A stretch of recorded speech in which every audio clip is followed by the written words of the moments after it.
On screen is the bass line for the second phrase in Chopin's Prelude in C minor, Opus 28, number 1. And remember that the second phrase of 4 measure repeats as the third phrase, which then adds an additional measure with a C minor block chord. So we actually hear this phrase twice in the prelude.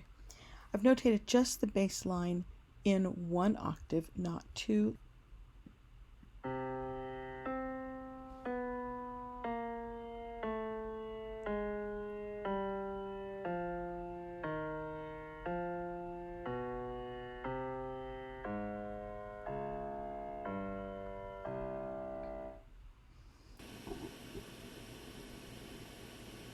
We're in the key of C minor, and we start off with a minor 1 chord.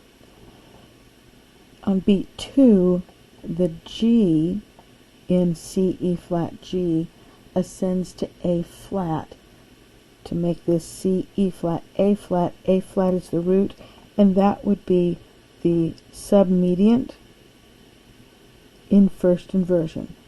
An alternative way to think about this is that the G that was the 5th above the bass C ascends to the 6th above, and in this case it's the diatonic 6th A flat.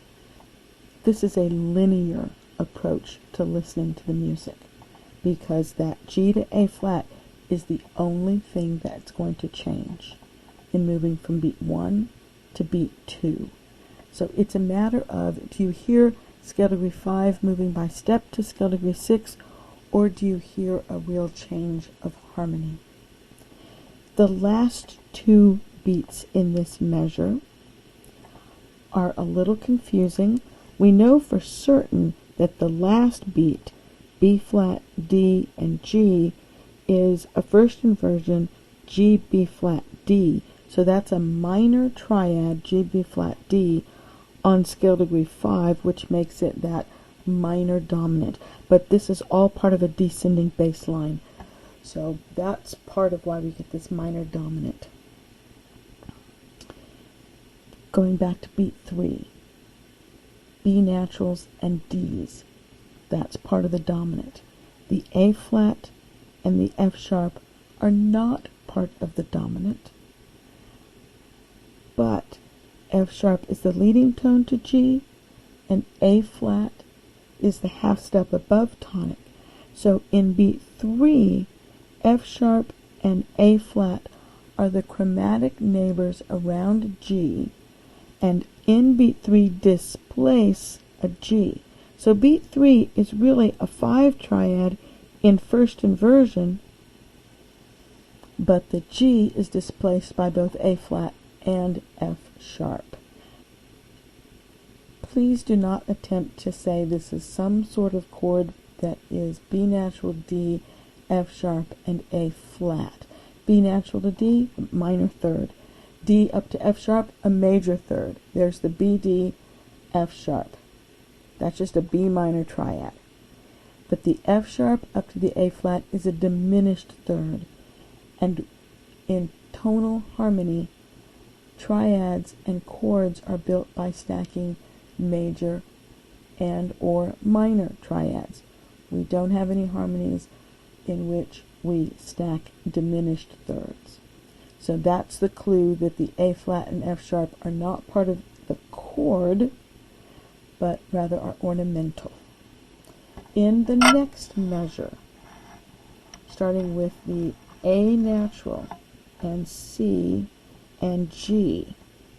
A natural is in C minor, would normally be from the ascending side of the melodic minor, but at this point it's part of a descending chromatic bass line.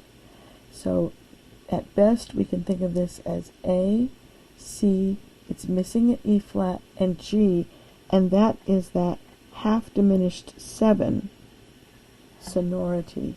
Usually on scale degree 2, usually on the leading tone in a major key, but when you are using the form of 6 that is raised from the melodic minor scale and building a triad, A natural, C, E flat would be the triad that's diminished. You add the G, and it's a half diminished sonority. Beat 2 is A flat, C, D, F sharp, and a repetition of the D. This is the A flat and the F sharp from a few beats back. Now A flat resolves to G, and F sharp also resolves to G, and that makes this the augmented sixth chord. Remember that an augmented sixth triad will have the lowered form of scale degree 6, tonic, and raised 4.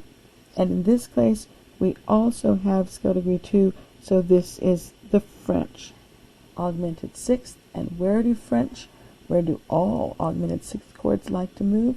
Out to the dominant, and the next beat has the 5 chord.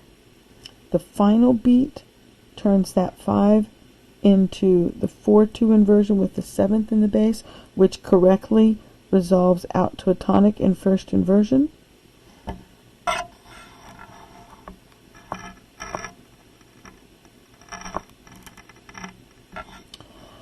Following tonic, F in the bass, A flat C, minor 4, and B natural in the bass, that's the leading tone, with G, D, G, and an F in that passing 16th, called a 5-6-5 with B natural in the bass, and back to tonic. In the last measure, it starts off like the second measure, with the 6th chord going to the Neapolitan, and then 5-7 to 1, and we have finished out this phrase. Notice in that last measure, this is complete harmonic cycle. The 6th chord substitutes for a tonic. The Neapolitan is a predominant. 5-7 is the dominant, and we're back to tonic. There is a complete cycle of harmonic function. In the previous measure, again, a complete cycle of harmonic function. Tonic, predominant, dominant, and tonic.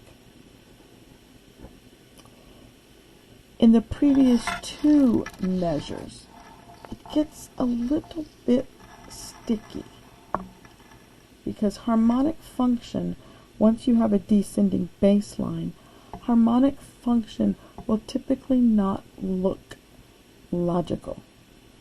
We're okay when 1 5-6 motion moves over to 5, minor triad on scale degree 5, and then a half diminished sonority on the raised form of 6 going to the lowered form of 6.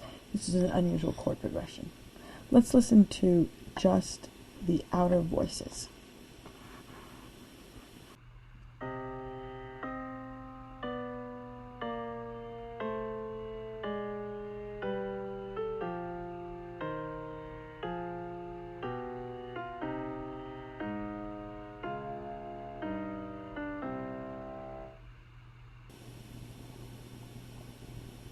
At the beginning of this phrase, the interval between the outer voices is C up to E flat. If this were a simple third, I would put a 3, but it's a compound third, so I'm going to label it as a 10th, and we don't worry whether or not it's a major 10th or a minor 10th.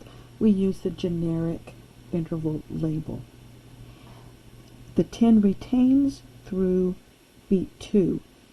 Beats 3 and 4, B natural, B flat in the bass, are still a 10th below the D in the upper voice, because the 10th sustains will draw a long dash there. Downbeat of the next measure, A natural up to C. There's another 10th. When the bass moves to A flat, the 10ths disappear, but the 10th returns when G and B natural are the outer voices, and the 10ths disappear for a little bit, and yet return when F and A flat are the outer voices, and finally, at the end of the third measure, C and E flat are again in the outer voices as they were at the very beginning. This is called a linear intervallic pattern. Now this one is not as perfect as others that would truly maintain a consistent interval throughout, or a consistent pattern of intervals throughout, because it's mainly tense but not exclusively tense. This is also an example of a prolongation, because these three measures begin and conclude by sustaining the 10th between C and E flat. So it's as if these three measures haven't really traveled anywhere. They've sustained the C, E flat 10th, and that is a prolongation. Notice that the upper voice essentially travels down that octave. E flat, D, C, B natural, steps down momentarily through the A and the G, fixes the A to A flat, G, F, E flat. So there was a descending octave in both voices.